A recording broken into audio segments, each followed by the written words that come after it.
Every 65 seconds, someone in America develops Alzheimer's. Behind the closed doors of homes across Arkansas, families are facing this struggle firsthand, watching loved ones battle Alzheimer's and dementia. Now there's a push to bring those private battles into the public spotlight.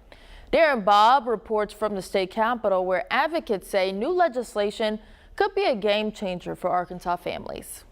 There's nothing more disturbing to a human than when your mother looks you in the eyes and says, "Who are you?" Ricky Hill's mother has Alzheimer's. He was one of a number of caregivers, healthcare workers, and those whose families are affected by dementia that gathered at the Capitol during Alzheimer's Awareness Day to learn more about one piece of legislation that deals with public awareness.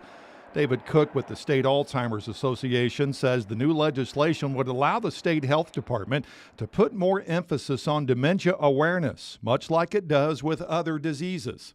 We know the Health Department and the Department of Human Services have done a really good job in the past in managing other diseases and doing public awareness campaigns around issues like diabetes, stroke, and hypertension. And we'd like to take that same expertise and apply it to the Alzheimer's and dementia space. State Rep Zach Gramlich of Fort Smith says he knows all too well the effects of a lack of awareness. My grandmother, she had, we were camping with her and she wandered over to someone else's truck and tried to get inside, and dude came out of the camper and punched her in the face. About broke her bone right here. I mean, like people don't understand, and they have no context that these people are lost and they need help. The majority of our lawmakers feel this issue personally.